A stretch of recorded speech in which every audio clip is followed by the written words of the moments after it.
That's a simple trap that UPSC lays. Knowing the topic and knowing the question are two different things. So please don't be fooled by simplicities of the paper or marketing by various faculties.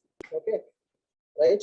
See, I can claim that I have taught all the current affairs questions. All 4 GS papers I have touched. I can claim that. Okay, but that will be very wrong of me. I will tell you how. Right? And remember, just because you know certain keyword within the question, don't assume that you know the because we write what is asked, not what is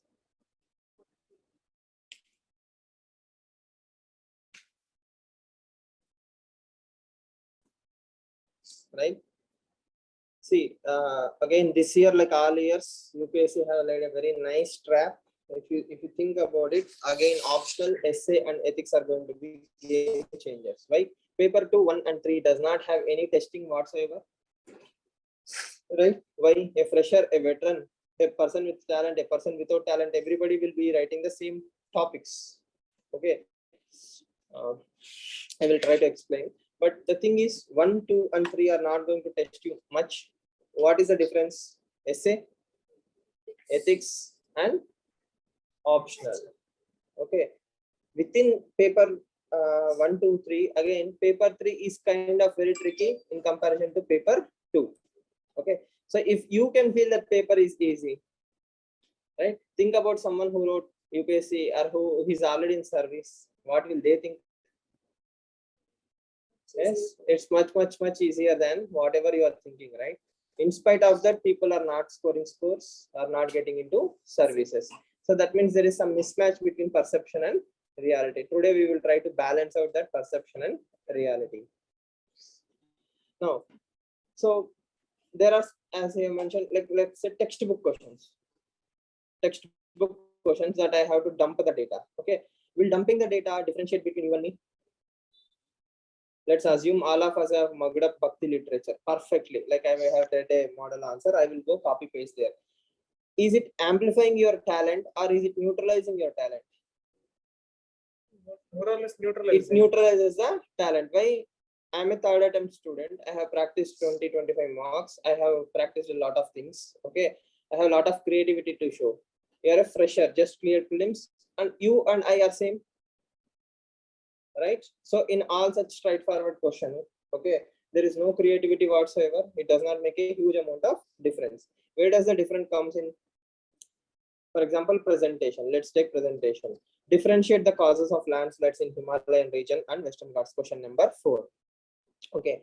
See, the red is history or post-independence consolidation. Green is supposed to be geography or geography of related topics. Now, 7th question is a bouncer. Yes, I know volcano. I know what is volcanic eruption. Fine.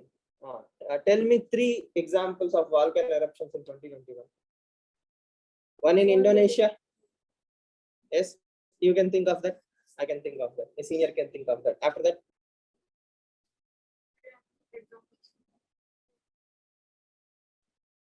just think about it. This is what happens in the exam hall, right? You are not mentally prepared for facing a question. You know what is volcanic eruption. If I ask you how does volcano work, then you will show your creativity, draw a diagram, say this is a lava, this is how it erupts, fault lines, you know, all this geography material you will be dumping on the examiner. But what is asked? Mention the global occurrences of volcano eruptions in 2021 and their impact on regional environment. So unless and until you are addressing the question from that particular aspect, like let's say in Indonesia or in, let's say, in Hawaii, okay, so the eruption has led to destruction of this or ecosystem or something like that. Again, this is pure bluff because we don't know, right? I will imagine ring of fire. Okay, where must have the volcano eruptions have happened? Iceland probably, Indonesia, the west coast of USA, the Hawaii Islands. So I assume these places must have volcanic eruptions, tiny or major. Okay, everybody knows Indonesia, so I will focus more on Indonesia, and I will say local ecosystem has been destroyed, plants have been destroyed, animals have been destroyed, something like that. Then I will conclude. Is it an answer? It's a pure bluff. Yes or no? 9 out of the 10 students must have done exactly the same thing, unless they're really lucky to see a similar mock question in some institute test and they know the data. Is there a difference? Is there a talent? No. You got the idea, right? And the examiner is not a fool. He will clearly know how many students will know this particular answer. So the more you bluff, the less you score actually. Right? So what does practice do to you? Practice actually will make you think very smartly. Instead of bluffing, what students will do is they will draw a table. Indonesia, Hawaii, probably some other country. Normal implications of volcanic eruptions. I'm neutralizing them, right? So I'm not saying for this particular scenario this has happened. Normally, when volcano erupts, what are the impacts of local ecosystems? I will put a table. I will write 6 points. Then at least examiner will know, okay, this person knows what are the implications of thing. That only comes through practice. So within bluff also, you're reducing the insult to the examiner. I'm not outrightly bluffing. I'm accepting that I don't know, but I'm also trying to adjust the question. Like, what are the normal implications of volcanic eruptions? Examiner will reward you more for your common sense and creativity, and then he will move on. But if you actually keep on bluffing, in Indonesia this happened, in Hawaii that happened, he will know you are bluffing and he will punish you. Right? So again, as I said, if you take question number 4 also, differentiate the causes of landslides in Himalayan regions and Western Ghats. Yes. Okay. Western Ghats is a very old rock system. And Himalaya is sedimentary, very new one. The question is more about landslides. So the kind of human activities are causes. Okay, so you're saying that. Okay, fine. Okay. Like the Himalayan range is more fragile than and the human activities in Himalayas are construction based basically, and in Western Ghats it's more about encroachment and Mining. Yeah, we can divide it into natural geographical factors and anthropogenic factors. Himalayan, Western, within Himalayan, as you have mentioned, natural and anthropogenic. Within Western Ghats, natural and anthropogenic. Like these 4 subheadings can be maintained. Probably will draw India map. Say this is Himalaya, this is Western Ghat. I know what is what. Okay, then you will try to answer that question. Okay, it will save a lot of time. And so maybe we can also mention the hazard zone maps. Zone 1, zone 4, zone 5. Yes, we have only 4 zones, right now. That map can be drawn, but again that will be like little bit of mixed match. Why? You have to mix it with Himalaya plus zone. Not the entire zone is needed, right? Here the question is mostly about Himalaya and Western Ghats. So within anthropogenic, you need to bring in a lot of dimensions, examples. Latestly, this happened, that happened in Kerala, we have seen, so on and so forth. For example, question number 9. Examine the uniqueness of tribal knowledge system when compared to mainstream knowledge and cultural systems. So which subject? History, art and culture, science and tech, what? Society. Society or culture? I think it's culture, right? No. Mix, hybrid question. Society means education. Social aspect. Culture. I think it's culture. Traditional knowledge system is culture, right? And any tradition is culture. So mostly this comes under art and culture question. Okay, but it's very difficult to differentiate. Examine the uniqueness of tribal knowledge systems when compared with mainstream knowledge and cultural systems. Okay, so what will you write? That mainstream knowledge is very institutional. Tribal knowledge is very much like they can forecast the weather by seeing the climate, the movement of the fishes. But we need a proper meteorological department. So their knowledge is more nature based, and our where did you see that example? So I don't remember, but I've heard that tribal people can predict the disasters. Tribal people can predict the disasters. Okay. There are natural ways of extracting anti-venoms. So how is it compared to mainstream? We are not abusing the animal, right? Even in labs they are doing it in a kind of humane way. But we have synthetic drugs, so they would have a more natural antidote. Okay. So one example can be usage of diclofenac for treatment that is affecting vultures. So similar problems might be occurring in tribal people also, but they don't use, they use this Ayush kind of things.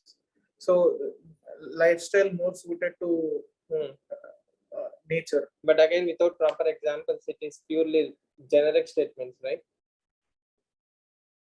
Just think about it. All your examples are very generic in nature, unless it's accurate. Like this particular tribe is doing that. Okay. Or this cultural system is being imbibed in the tribals, right? We can talk about sacred groups, Definitely. the way they collect them. So there was an article in Hindu regarding a tribe which learned to live with bats. That we can bring in. How do you link it to when compared to modern cultural system? Are we living, others living with bats, modern day, anything cultural? Yes, sir. Human animal, the bat animal. Mainstream knowledge and cultural systems. I need to have a system which should be compared with. You will write what you know, not what is asked. Sir, if And that's not a we crime, right? want to write about a knowledge system, is it necessary that all the tribes should follow that system? No. It can be independent, right? The patriarchy and matrilineal differentiation. That you can write. In certain tribes, matrilineal will Caste promote. tribes follows matrilineal pattern. But Very we good still example. follow You can write that. Mainstream knowledge. Okay, any mainstream knowledge can be compared with the tribal systems. For example, our way of conserving the forest can be, compensatory afforestation, or just planting the trees. Whereas tribals have the concept of sacred groves. Okay, our way of constructing the houses is, to suit our needs, whereas tribals have the knowledge to build houses according to their own living conditions. 2004 tsunami, I told you multiple times examples. The Andamanese tribes have constructed houses in such a way that tsunami does not affect them, floods do not affect them, whereas we construct houses according to the mainstream traditional knowledge, irrespective of whatever it is. Yes, so we standardize the constructions. Anthropology optional students would have. Okay, definitely. Yes, they will definitely have an edge. But again, you have to bring it to mainstream cultural systems also. Okay. So again, this question is not that easy as it looks like. In the outside the exam hall, comfortably in the AC room, people will have the luxury to say whatever paper was easy, paper was this, paper was that. Are you writing what is asked? No, you are definitely not writing what is asked. You are just throwing what you know. Example, Arogya Patya. There is a tribe in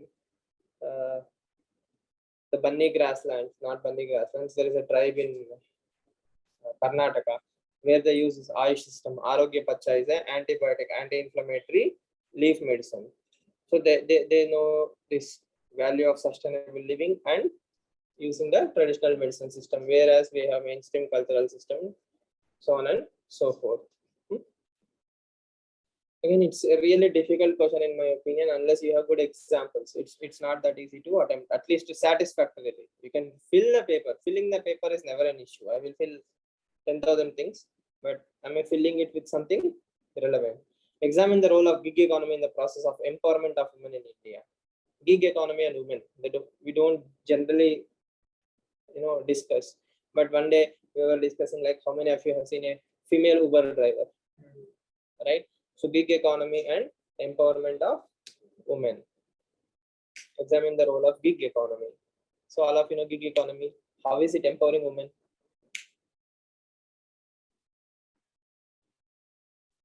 So it doesn't need specialized education. Mm-hmm. It doesn't need specialized skill set. So given that around 45% of Indian women are not literate, according to the census, 2011 census, this suits Indian women more, because delivery jobs or driving jobs or store management is something. These are all come under gig economy. So this can help them make financially independent. Okay. Recent example, Meesho is Hmm. one of the example the big economy Hmm. for employing. Okay. And also it helps to overcome the patriarchy. Hmm. Hmm. To examine the role of gig economy. So should we focus on positives or negatives? Gig economy. Gig economy is temporary jobs. It's like two Contract. ad hoc jobs. You are a delivery boy. You are a Uber driver. You are a music teacher. You are a lot of things in one day. So all such small things are gig economy, right? So it definitely helps Indian women to get some better incomes, right?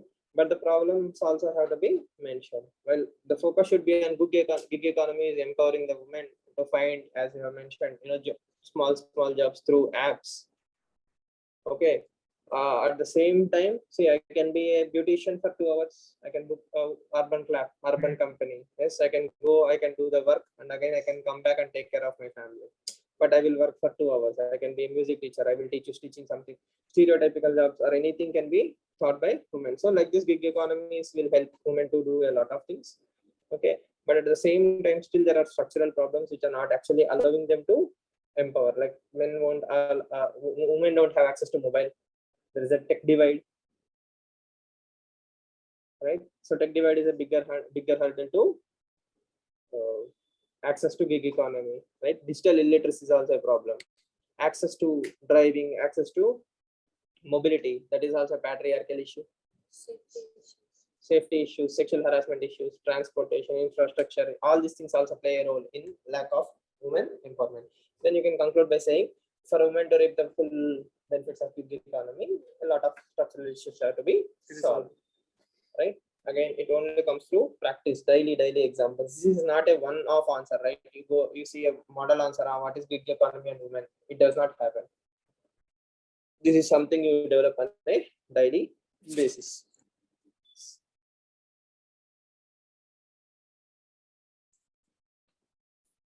Even 19.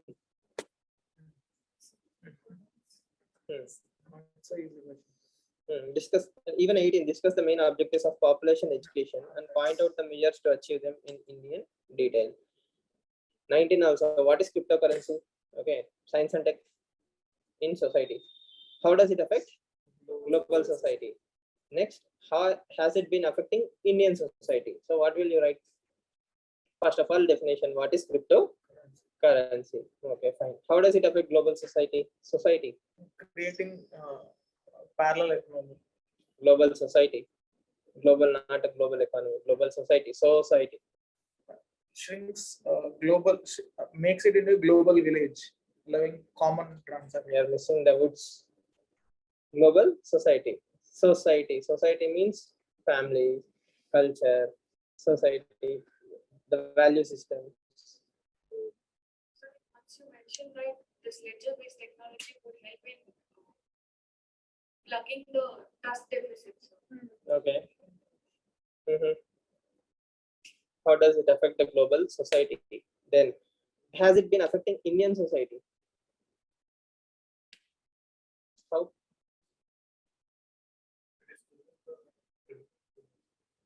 Okay. Is it affecting India? Not really. Okay, fine. We will write just that much and come back. No. Then, at least you have to write 250 writes. 15 marker question, right? For 15 marker, what will you write? At least 6 points in each and every subheading. Okay, so I have to think of 6 points for global society. You have to think of at least 6 points for Indian society. Yes, Kirtana, tell us, how does cryptocurrency affect Indian society?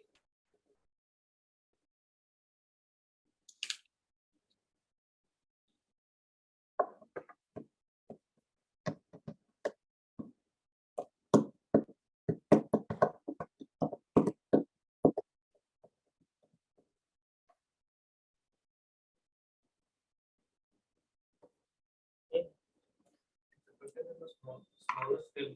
Oh, whatever scale, in what way? Like families are like the people, I mean the younger generation are getting addicted to this.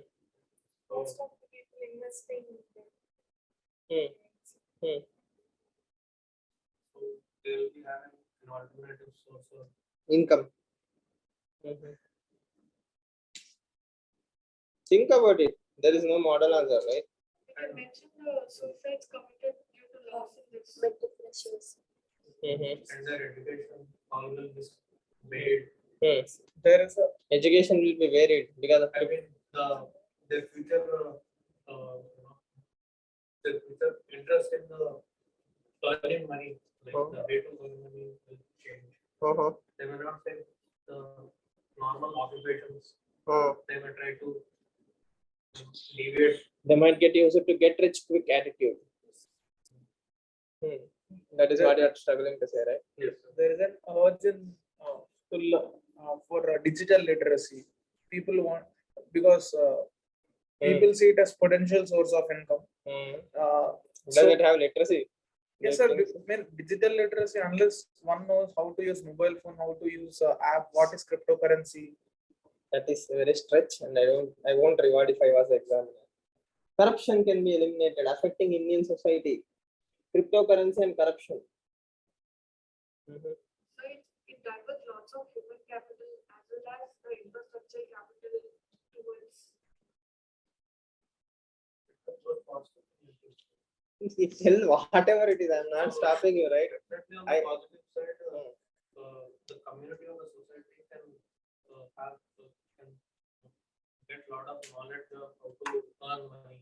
I don't think so. The societies can club, so like different families, the knowledge of the Don't struggle. Okay, it's not working. Yes, anyone else? Santosh, Lavanya.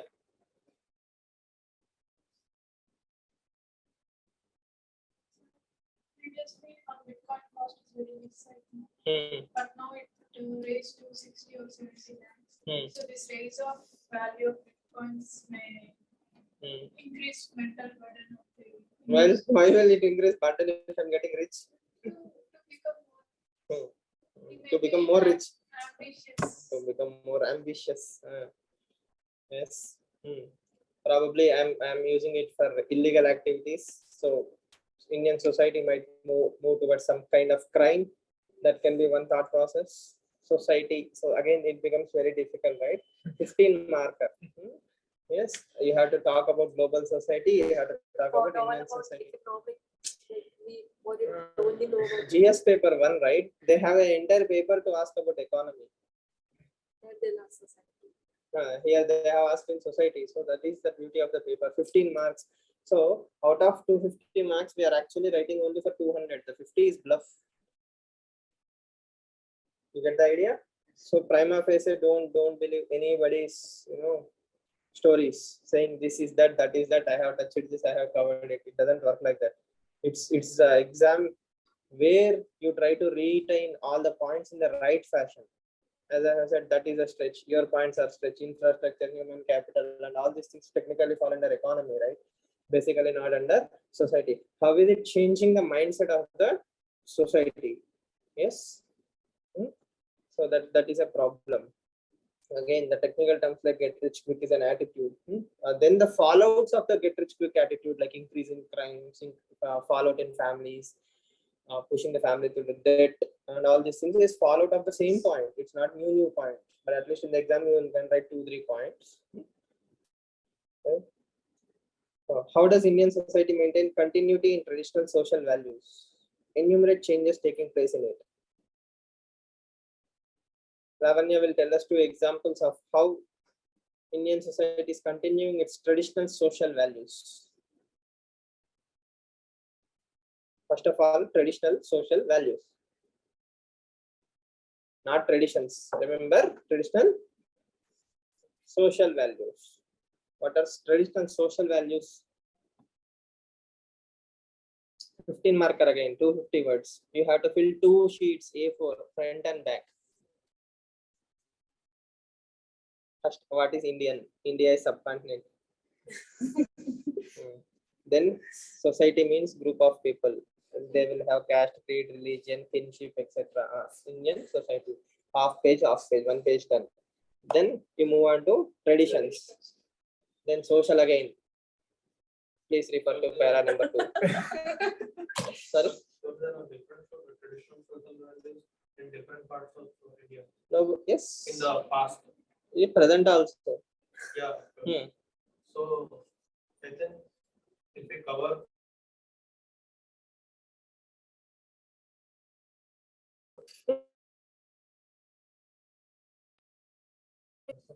Examples. like how they are being practiced, Example in North. What is traditional social value in North? I mean, it's very difficult to say. Exactly.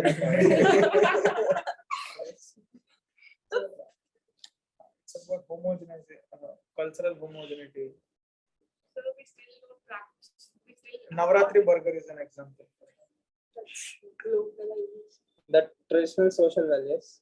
So we still hold on to the intercaste marriages being not acceptable, sir. Community, maintain society. Okay. Yes, sir. We still have the societies majorly patriarchal, sir. Okay. So can we begin from the timeline from ancient medical model? So the maintenance is the issue, right? So in 2022, are we maintaining that? Like community-based marriages is an example. So that upholds the societal values according to the society. Now we have to talk about 2022, how we have a practice and it is being maintained, and what are the changes that are happening in today's world. Okay, right? I think again this is also a question where students will do a lot of bluff. Okay, think about it. Maintain community. Previously, there used to be Ayuda Puja. Hmm. Now, defense minister were bringing that Rafale even in our homes. Hmm. When we buy vehicle or car, we do puja. Hmm. Can that be an example? Continuity in traditional social values. Social values, technically, okay. The question is asking us to explain how it will do it. Like how does this maintain? How is it being maintained? No, how does it maintain? We should give some innovative answers. How does Indian society maintain the continuation? How does Indian society maintain continuity? That means how is Indian society maintaining that continuity? Okay, in traditional social values, enumerate the changes taking place. How are we maintaining that values? Are we maintaining that social values? Traditional social values, yes or no? Right? So that is one problem. So out of the some questions we have discussed, how many questions did your perception change?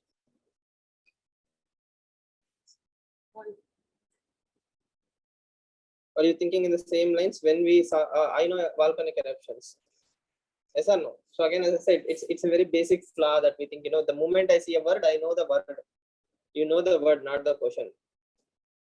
I know what is tradition, but I don't know tradition and how is it changing. If I'm not addressing the second part, how is tradition changing in the present day, then also I'm not addressing the full answer.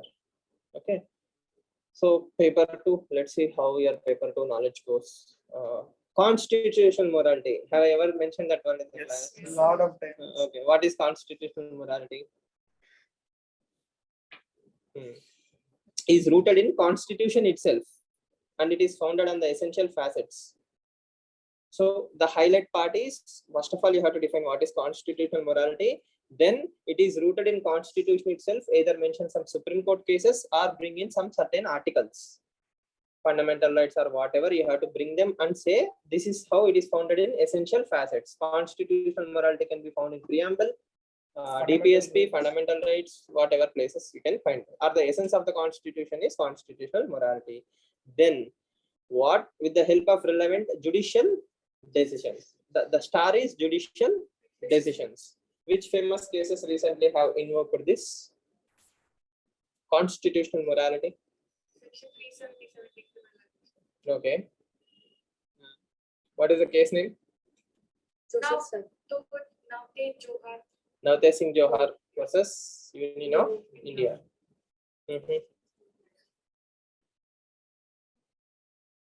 Kerala Young Liars versus State of Kerala. Sabarimala. The Sabarimala judgment. That is also a very famous case which expounded the principle of constitutional morality. Right?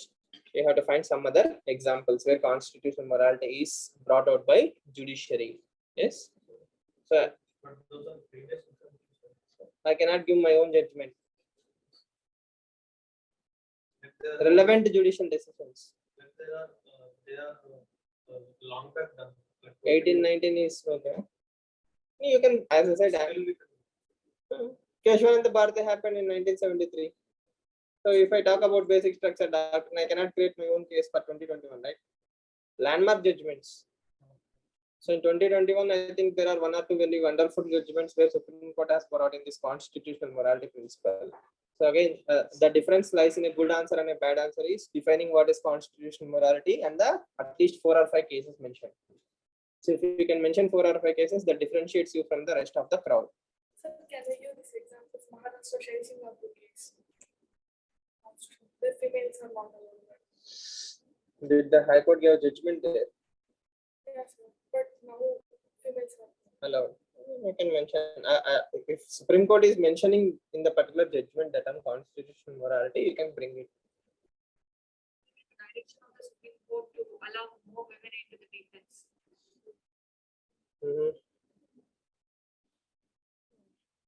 Okay, gender equality.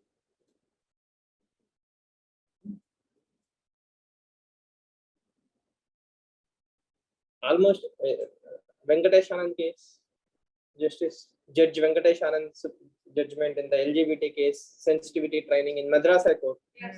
That case is also a good example of constitutional morality, societal morality. Any court, High Court or Supreme Court. Supreme Court. Any judiciary promoting constitutional morality can be discussed. Okay, discuss the desirability of greater representation of women in higher judiciary. Chief Justice Venkat Ramana is playing a role. So he has made this statement publicly 2 or 3 times, so that question became important. Right? So automatically all of you know what is the answer. Yes, we need greater representation of women in judiciary. Okay. 14th Finance Commission. Everybody is preparing 15th Finance Commission. So UPSC went a step ahead and asked for 14th Finance Commission. In 2013, same question, they asked 13th Finance Commission. So as I keep saying, if you read mains question from 2013 to 2020 and last 10 years prelims papers, your knowledge will improve. So if someone actually practiced that, they would have gained a lot of knowledge. To what extent in your view, Parliament is able to ensure accountability of the executive in India? Again, without examples, this is like a curry without salt. You can write all the theory in the world that Parliament have a lot of control on the executive through different committees, different reports, tabling of the reports, so on and so forth, blah, blah, blah. But in the reality, you also have to show how they are being held as accountable. Without examples, it becomes very difficult. 5th question, the reason for that question is farmer bills. Pressure groups. Business associations was a Okay. So we can mention both, right? Pressure groups play a vital role. See, I said the reason why that question was asked, not what should be written. Again, as I told, we will hear only what I want to, not what is said. Pressure groups play a vital role in influencing public policy in India. What are the various pressure groups? All of you have Lakshmikant. Yes, if you open, the first things you see is FICCI, CII, and all these things. Okay, so explain how business associations contribute to public policies. How do they contribute? Do they contribute? How?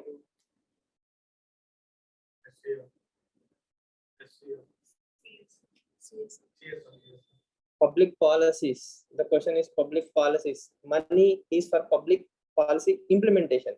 Here, framing public policy. The question is public policy. Yes, sir. How am I creating the policy? Definitely. CSR. CSR is less.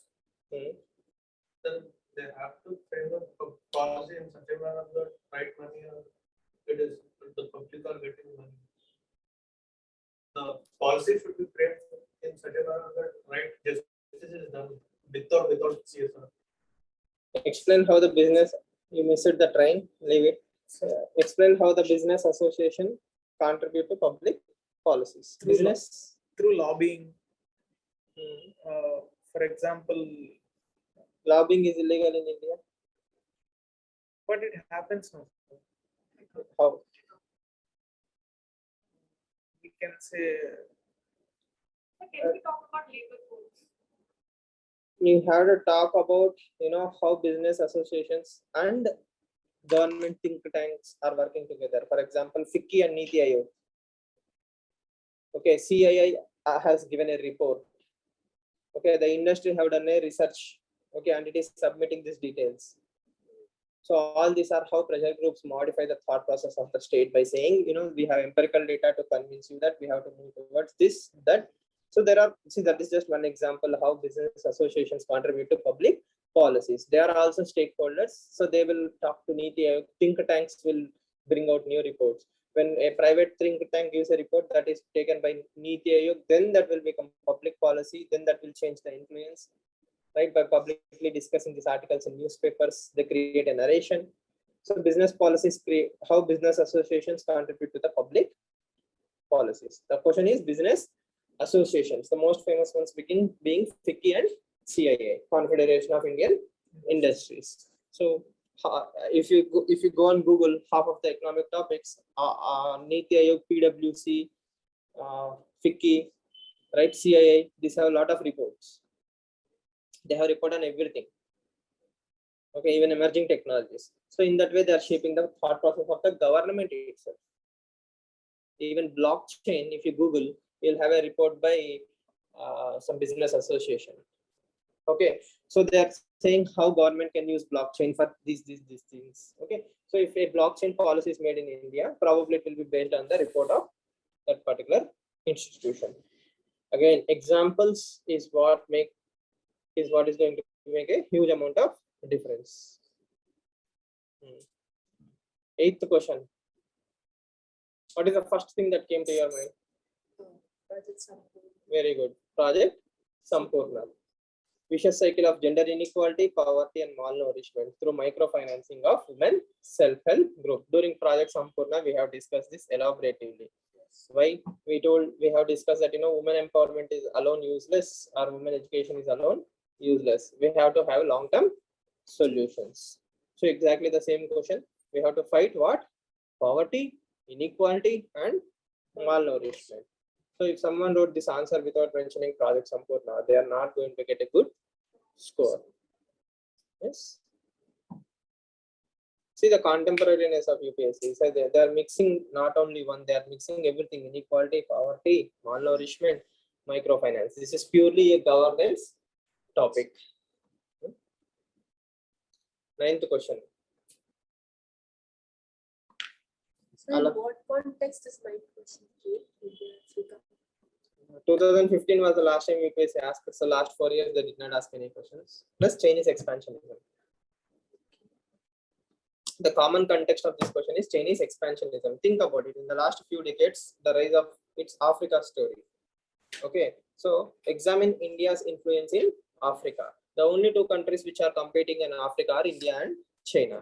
The thing is, China is sending its own troops, its own people, its own forces to exploit the resources, minerals, and Africa is also going to be the next 1 billion contribution to the world.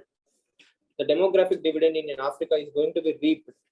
India has reaped the demographic dividend more or less. Now it's time for Africa. So it's high time that Indian companies go there and start exploring the African continent, not only for mineral resources, but also for human capital, right? China is already having a huge amount of influence in Africa. So if you leave it up to China, it will totally dominate African nation. So India has to increase its influence. Vasudhaiva Kutumbakam to Ubuntu. That is India-Africa relations, right? Vasudhaiva Kutumbakam to Ubuntu. That is one thought process. Then soft power, diaspora. We have a huge amount of diaspora in Africa. Investments, agricultural agreements, MOUs, ICT, pharmaceutical. All these areas India can start influencing the Africa as a continent. See again here UPSC is also using Africa as a context of country. There are 55 nations within Africa, right? Depends on Sudan's mood, either it's 54 or 55, totally changes. But the thing is 50 plus countries are there in Africa. How far have we stretched our arms? How many countries do we actually have good linkage with? Except Nigeria and South Africa, we don't have a very good relation with a lot of countries. We have to increase the diplomatic outreach. More proactive outreach has to be taken. Student exchanges, diaspora usage, yes, encouraging Indian investments, so on and so forth. So like this, a lot of topics can be written in this particular article. Okay. 10th question outrightly. USA is facing an existential threat from China. This is a much more challenge than erstwhile Soviet Union. Explain. Do you really agree with that statement? Is US facing an existential crisis? Existential. I think it's an overkill, right? Yes, US is not definitely facing an existential threat. At least in his mind, it is probably about superpower. So USA might still be a superpower. It might have to share its power with China. So it is much more challenging. Yes, in the first part of the essay, you will write much more challenging, so on and so forth. Then you will say USA is a net security provider. USA have a lot of legacy influence. And soft power also is there, and China's expansionist policy, not following international rules, and all these things are working against China. People are going for alternative supply chains that will also diminish the role of China. So USA, along with its friends like AUKUS, Quad, so on and so forth, can contain the China's expansion. So its position is not threatened, so on and so forth. This is a flow, right? Do you agree? Did I miss something? I did not pre-prepare these answers, so don't think sir is mugging up and reproducing. What about writing against USA? Yes, the first part, that is what I said, right? Yes, there is a threat from China. China is rising. China is having a lot of money. China is having. Will be writing it. Yes, we will say it's not an existential threat. China is countering after Afghanistan's existence. Exiting from Afghanistan, USA had made it China's containment as a sole policy. It is manifested in the form of AUKUS, Taiwan issue, right? So on and so forth. Pretty straightforward answer, no confusion. 11th question. I was expecting DSF. They have asked Mamata Banerjee. Yes. The jurisdiction of Central Bureau of Investigation in conducting the states. Okay, Mamata Banerjee and so many other opposition states have withdrawn the consent of. Yes. The other day there was also an article in Indian Express also, right? Mafia of central agencies. Legal mafia of central agencies. Okay, so central agencies are being used as a political tool by the masters. So that can be one criticism. So you have to interlink it, right? So however, the power of states to withhold the consent of CBI is not absolute. Okay, so you have to write this answer in positive way and a negative way. In a positive way, yes, states need to allow the CBI to work. It is not absolute power. Already cases which have started can be continued by the CBI with or without the state's permission, right? And states cannot give blanket ban to CBI's investigation. It depends on case-to-case basis, so on and so forth. Central investigation agencies are very important for nation security due to new emerging crimes like money laundering and all these things. Multi-state disciplinary actions or multi-state inquiries are a common theme. So that is why CBI is important. The other side, politicization of the CBI. CBI has become a caged parrot, a puppet, and that is how being misused. So states and centers should work together to solve the common issues. But what examples can we use? Sir? Without examples, However, that is exactly Mamata Banerjee is the best example. It has become a political tool. you can directly write some examples. So Yes, Trinamool Congress, YSRCP, Maharashtra also. Maharashtra, everywhere. Consent. Arun Mishra, 12th question. Justice Arun Mishra, there. National Human Rights Commission. Yes. Though the Human Rights Commission has contributed immensely to protect human rights in India, I don't know how. Yet they have failed to assert themselves against the mighty and powerful. Analyze their structural, practical limitations and remedial measures. Analyze the structural and practical limitations. It's a toothless tiger. National Human Rights Commission is a paper tiger. Can we say that? Yes. Or it's a toothless tiger. Why? All its recommendations are only suggestive in nature. It does not have the power to punish or make the recommendations binding on the governments. Okay, so what should be done for values of National Human Rights Commission? National Human Rights Commission Act amendment can also be discussed.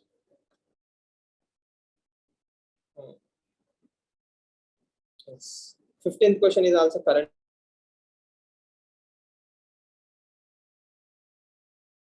Think about 16th question and 17th question.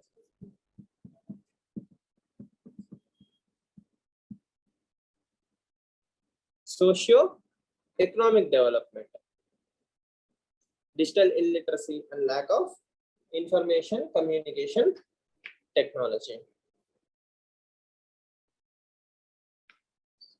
Socio-economic development. Do we agree? Yes, sir. E-learning is one such aspect. Digital divide. Financial inclusion. Social side, economic side, it's very easy. So e-learning can be social. Socio, okay.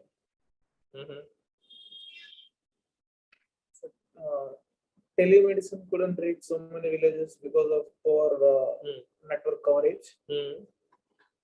This is one thing. And, they could not use technology to access the government services. Social hindrances are there, so that also affected the economic development. So this question can be handled kind of decently if you have good amount of content. What about 17th? This is exactly the question we have asked in the class, right, multiple times. Just educating the women and just giving them jobs is not empowerment. So what interventions can help to change this milieu? I told you Kerala example. In Kerala, women are educated. In Kerala, women are having a lot of jobs. But still dowry deaths are very prevalent in Kerala. That was a discussion. yes, sir. Yes. So though women in post-independent India have excelled in various fields, social attitude towards women and feminist movement have been patriarchal. So what interventions can help change this milieu? Yes, Uma? What interventions will help?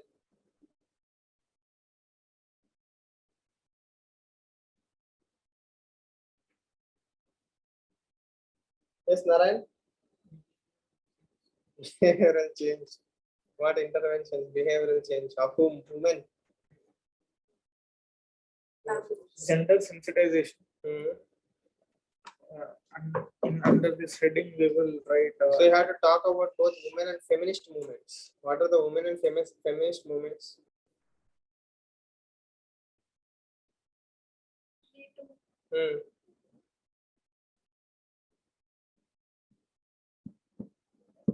Other one is dowry. Child marriage, okay.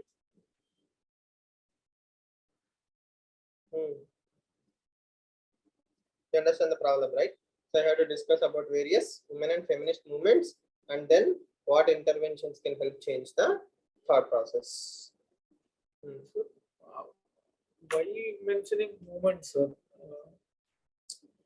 Because they want to test your thought process, whether you are focusing on the word movement or not. Like, is it an individual basis or is it through a movement? And do you know any women movements? Social attitude towards women also. Towards women and feminist movement. Women, feminist movement. Whatever way you want to. Either it's patriarchal, right? So why is Me Too? What response to Me Too do you think is patriarchal?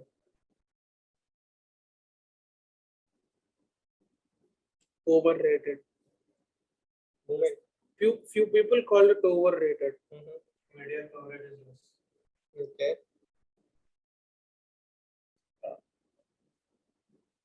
Targeting that one particular movement. The case is Priya Ramani case, right? Priya Ramani has been filed, MJ Akbar have filed defamation case against her, harassment, transfer of jobs. So Me Too movement has failed because of the patriarchal responses. Good. At least it will provoke your thought process. 18th question. Have we ever discussed that? Yes, sir. Recently, very recently. There was an article in Hindu. What was the article? Everything their has to be done activities- by state. LPG article also we have discussed. Ujjwala, you remember? Yes. There also I told everything has to be done by the state. You expect states to cook sambar for you. Yes, do you remember? Yes, that one. Plus, just yesterday or day before yesterday, we were discussing Andhra example.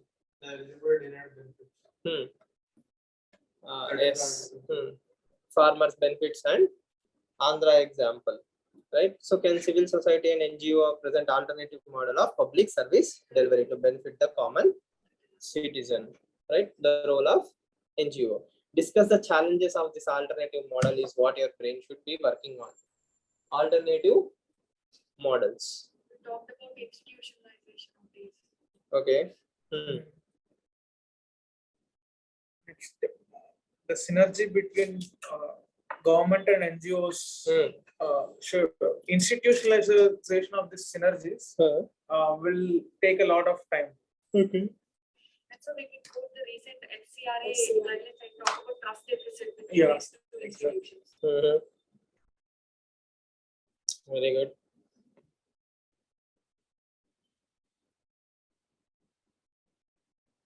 And possible corruption. Corruption.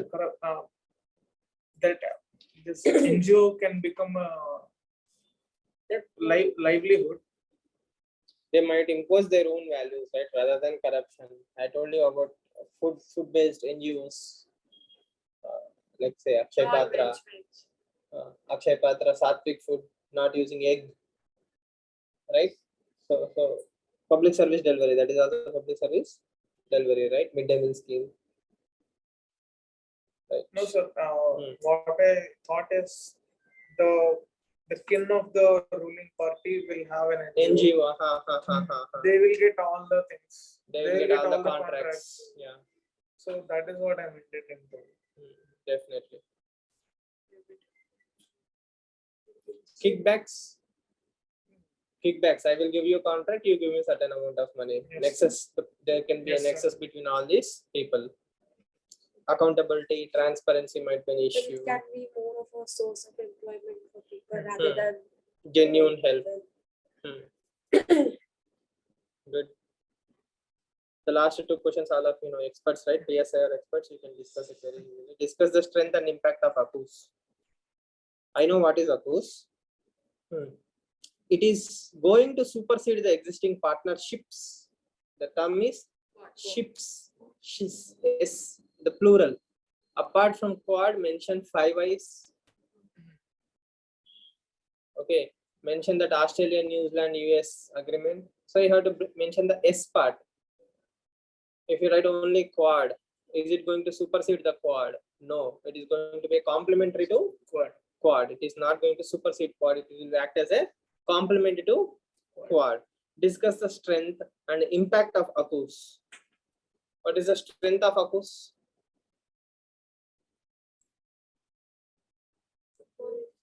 Strength is security. ACUS. ACUS only. So that is the question, right? Discuss the strength and impact of ACUS. It would reinforce cool space or the order in the Indian Ocean region. It itself is violating NPT, or it is finding a loophole for NPT.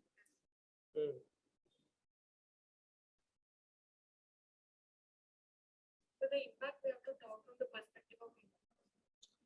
Again, definitely you have to bring in the Indian impact and global impact also. You can bring the macro impact of Indo-Pacific, that, as you have mentioned, rule-based order will be implemented, more stability and peace will be brought to the region.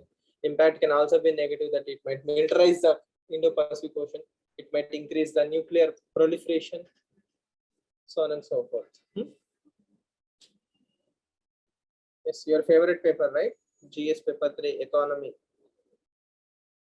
Yes. Fifth question is a bouncer. Yes. Sixth question is also not so effective. Ninth question. Discuss how emerging technologies and globalization contribute to money launder. Emerging technologies, you have to write cryptocurrencies and all these things, and globalization, money laundering. Cross-border cyber attacks, Hawala transactions. Money laundering. I mean, you can illegally transfer money. Offshore. Again, they are asking you more about emerging technologies and globalization, right? Globalization, you will use different countries as a base of operation. This global minimum corporate tax, round tripping, base erosion, profit shifting, right? BEPS. So we can talk about the malware virus. Money laundering. For cyber attacks. For money laundering. No, I don't think so.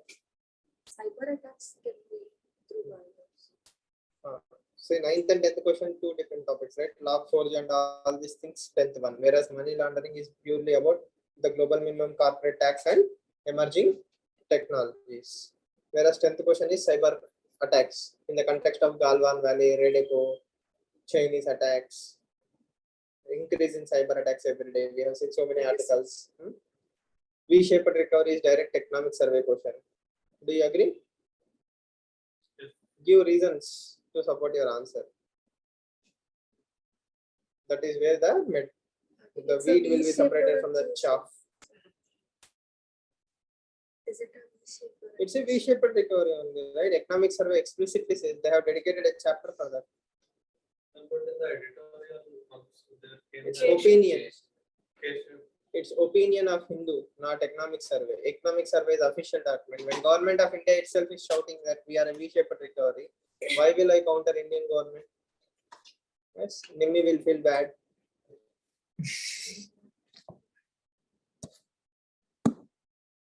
Investment in infrastructure. See again, the questions are very tricky. Investment in infrastructure, rapid and inclusive growth. Santosh will tell us, he is interested to say something. Yes, Santosh. Investment in infrastructure is essential for more rapid and inclusive economic growth. Discuss in the light of India's experience. Did we invest in infrastructure? Did we see rapid growth? Did we see inclusive growth?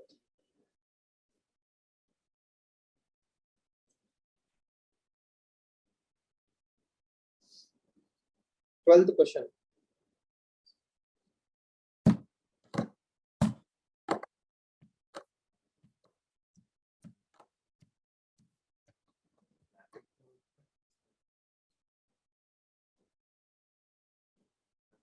In Hyderabad, like a metro.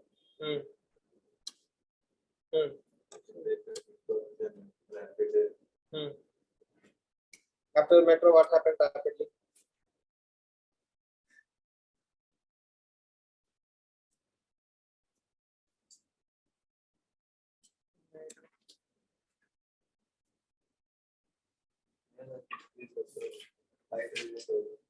When? I don't know. When I slept, India is still at 2.7 only. In the morning, if it happened overnight, I don't know. But when I slept, India is a $2.7 trillion economy. And I think stock markets were closed last night.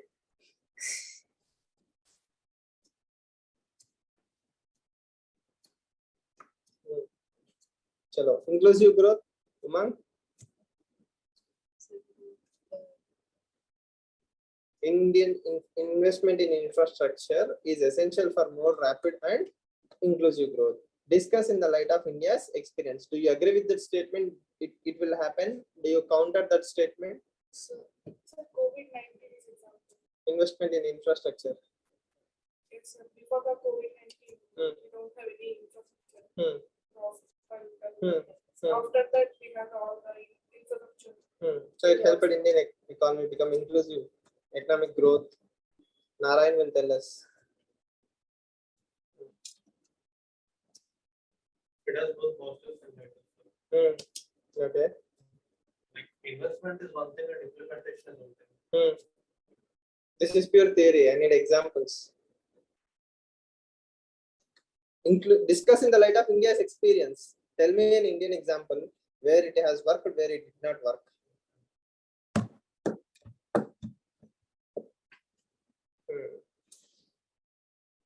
जो दिखता है वो होता नहीं है, जो होता है वो दिखता नहीं है, right?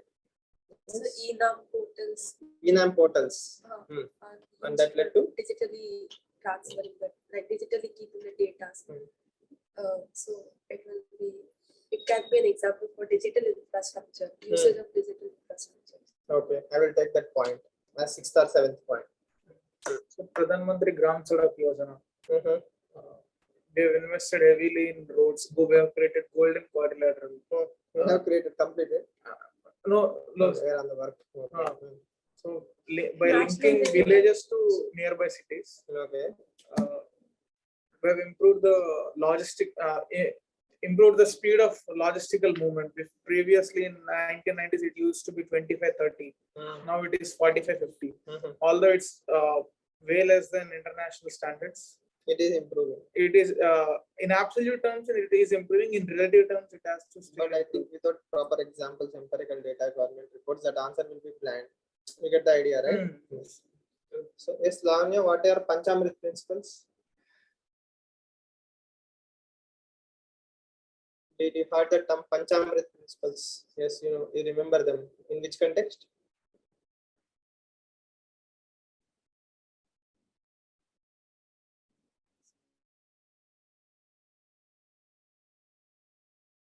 To that, this is smart cities. So the implementation of that has a lot of rapid growth and so much has happened economically and inclusive growth and financial inclusion has occurred.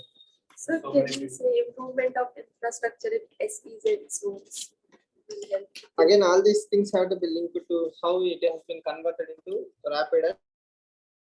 So we have had rapid growth here and there, Gujarat model, but it is not so inclusive. There are qualities. So you have to balance that answer in a very smart way, as I have mentioned. As he was mentioning, it has both positives and negatives. Yes, rapid growth has attained in some areas, some places. Same time, inclusive growth is happening, but not fully. There are also some. COP26, we have heard about Panchamrit principles. They are the major things. Describe the major outcomes of COP26. You should not limit yourself to India. You should write international examples like Convention on Methane, forestation. So like this, you have to mention the entire theme that is the outcome of COP26. disaster resilient infrastructure. That CDRA. is CDRI is much before COP26. India has announced CDRI and ISA much before than COP26, right? Okay. What are the commitments made by India is Panchamrit principles? Above all is net zero targets by various countries. Okay. 19th question. Analyze the multidimensional challenges posed by external state and non-state actors to internal security of India. So he is asking non-state actors. All of you know very well all these points, right? Terrorism also causes linkages obnoxious nexus, and eradicate the terrorism. So terrorism is prevailing because of so many reasons, baggage, so on and so forth. The nexus between politicians, terrorists, money laundering, actors, the entire fulcrum. It's not a rocket science. Security questions are pretty straightforward, but I still think paper 3 was very difficult. It's not easy. People words are what we know, but we know the words, not the question, right? Relevancy is king. Relevant content is king, not just content. Filling the answer 250 words is cakewalk. Anybody can do that. Writing it in the asked fashion, addressing the question is very much important. GS4, if you remember, I have asked a question, right? 10 examples of honesty.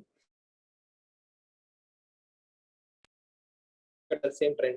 Identify 5 ethical traits. Identify 10 essential values. Yes. So the yellow ones are more or less about civil servants. The green ones are courts. The red ones are application part.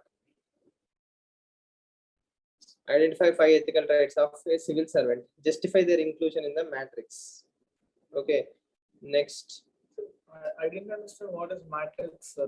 in the official parlance. I mean, in the if we have to, you identified them, right? So why are they justified? How do you link it to the overall functioning?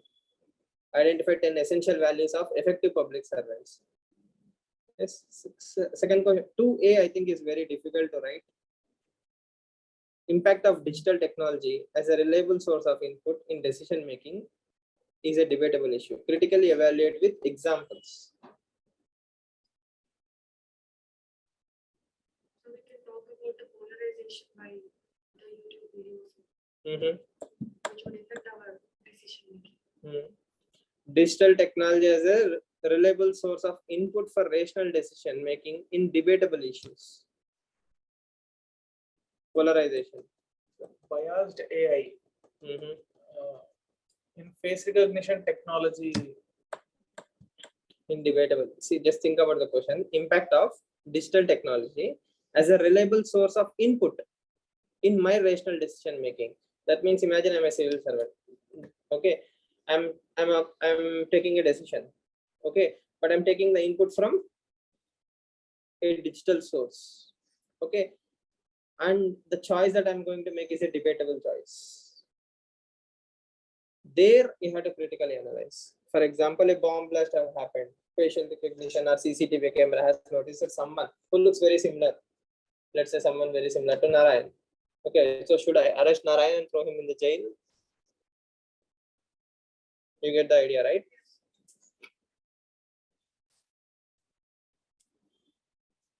So critically suitable examples, there can be of Positive and negative. our choice, like not happening in the society. If I mean, not the examples given in the newspaper. I think they are the ones, right? We cannot create our own fiction. We have to find examples which have happened in the society. They're asking such examples. Such examples. Eagle. Eagle eye, again, you have to, do you have, is it happening in India? No, sir.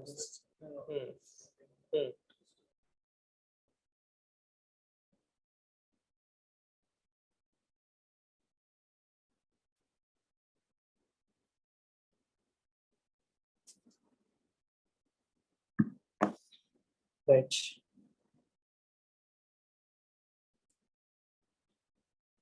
Fifth question.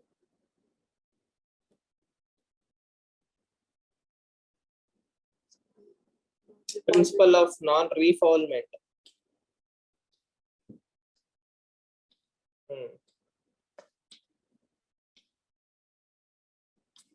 Principle of non-refoulement. What is it, Kirtana? No idea.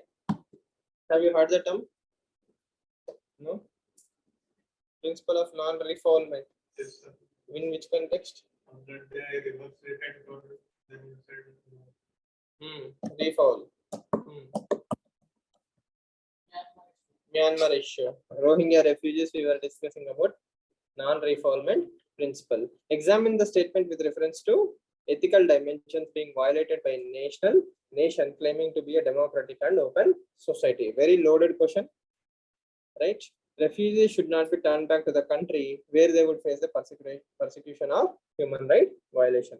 You can also counter this question by bringing that article about international laws. In Hindu, there was an article which says India is not. Yes.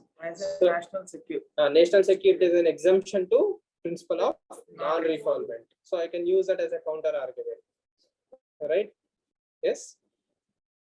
So the ethical dimension is that human life will be violated, they will be persecuted. All that is wrong. Morally, it is wrong.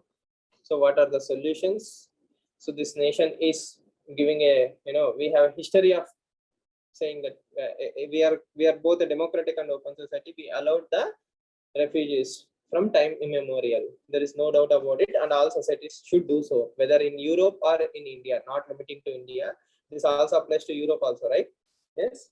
So, but the problem is there is a change in the society, and national security is being done by radicalization and all those things. So the democratic and open society should create a middle path. Okay, if national security is in the threat, there is no point in accepting refugees. Okay, so like this, you have to discuss a lot of things about ethical point. And at the end of the day, morally speaking, we should not send them back. We should try like steps. I will try to not send them back to the maximum extent possible. I will construct, a closed area, a part of India or part of that particular region only for refugees, then letting them out, so on and so forth, rehabilitating, talking to the nation which has persecuting them. So I will try everything. If nothing is working, only then I will think about deportation. Till then, that is not my first choice. So that can also be a thought process. 5B, 6A, all very tough questions. Should impartial and being non-partisan be considered as indispensable qualities? But the problem comes with examples. And the recent examples of partisan. Recent ones of Either anyone's, it doesn't matter. First of all, I have to have examples, right? like in the data biology book, they have given some examples. One or two, Yes. impartial and non-partisan. You can throw them directly. You can write from DK Balaji.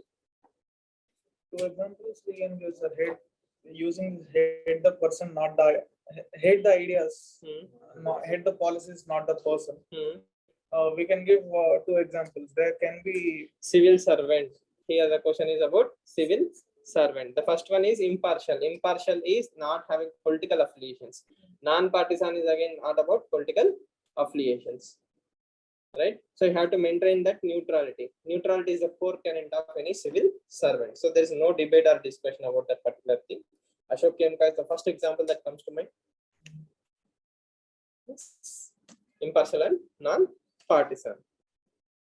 You can write Nolan committee report, what are the traits of civil servant, so on and so forth. But again, the difference lies in examples. An independent and empowered social audit mechanism must be elaborated to all sphere of public service, including judiciary, social audit and judiciary. Just think about that question.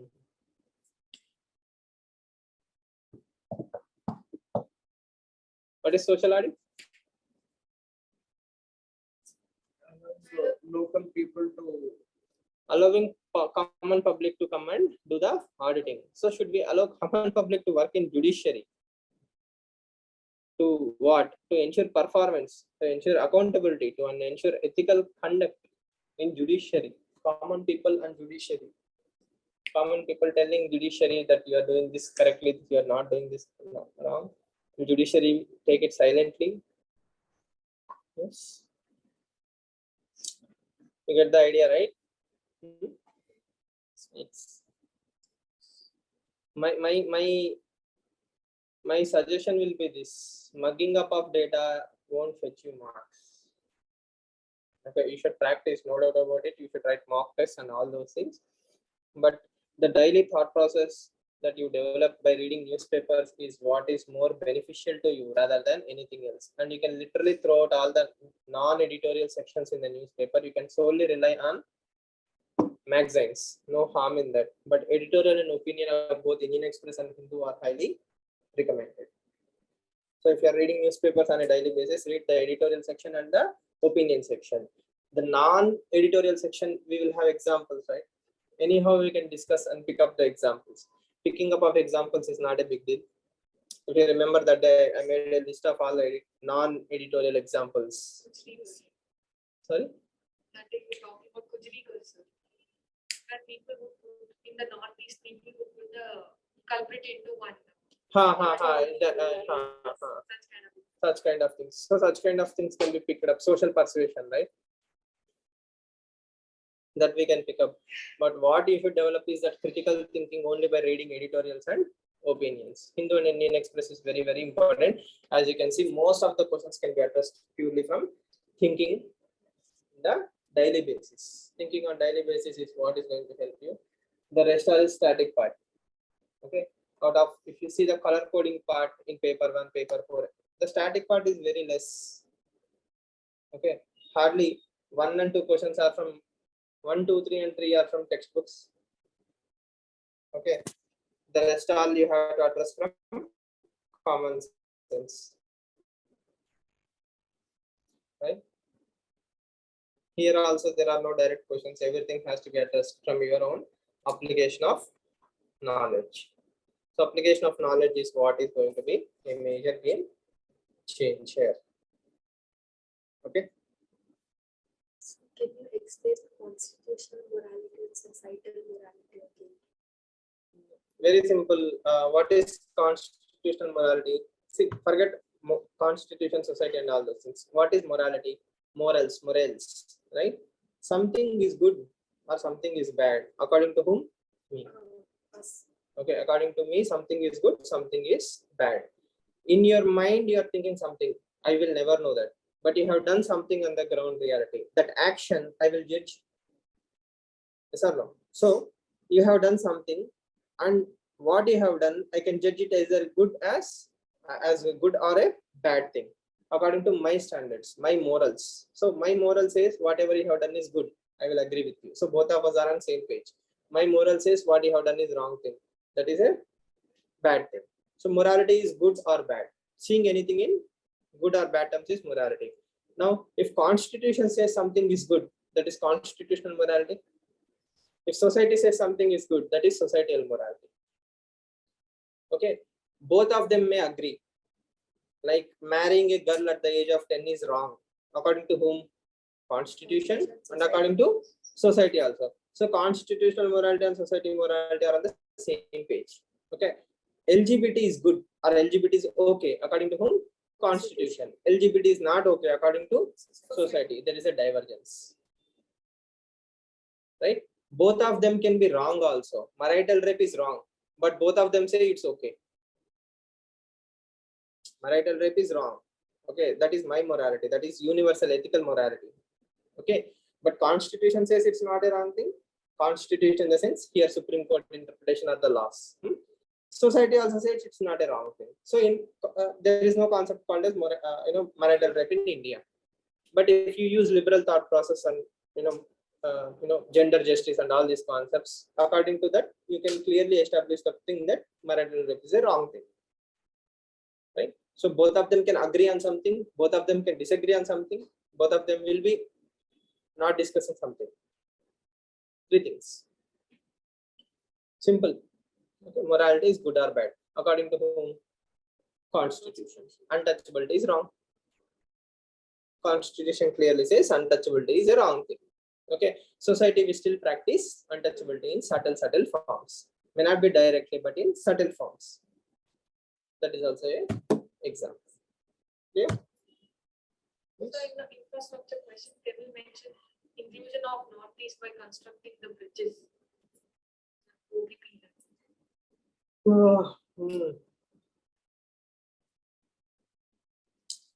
All Gati Shakti, National Infrastructure Pipeline, all government projects, corridors, everything you can throw under infrastructure. Even airports, roads, dams, toll plazas, roads. So that how Indian society maintain the traditional Values. social- how to approach that? All the existing customs, as she was mentioning, whatever your families do most of the times, like the Guru Sishya Parampara, or certain customs, traditions, right? Festivals. We try to maintain that social values, right? We try to imbibe the traditional social values.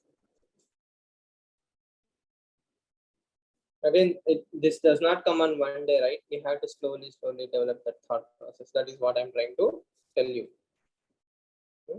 Don't fall into the trap like it could have been done. It is easy. Read my material.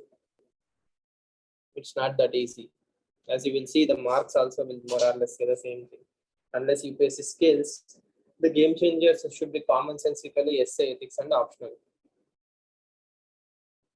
So focus on the optional part. Focus happily on your essay writing. Focus happily on your overall thought process. GS, if it is so easy, people should get hundreds very easily. Unless there is scaling, people won't be getting hundreds. So all those people who said papers are very easy, they should score 120 then. But it is not going to be true unless there is scaling. If there is scaling, everybody will get 120. Toppers will get 140. It's optimization. optimization. Everybody balance it out. Like in 2019, I think in 2020, SS ethics scores were 160, 150. Last year it was again 90, 110.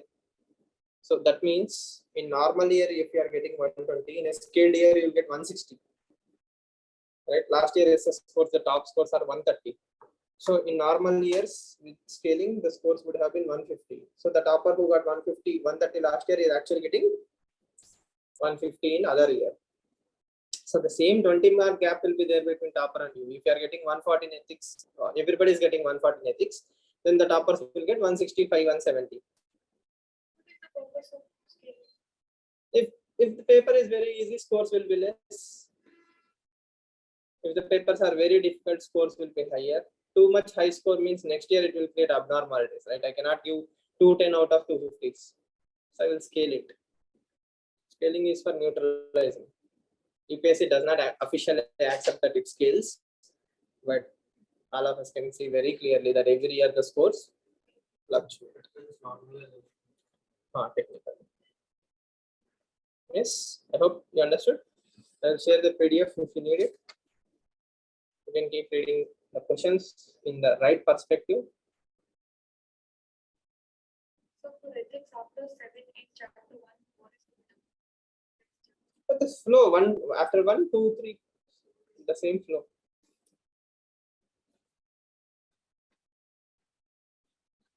AWP. Oops.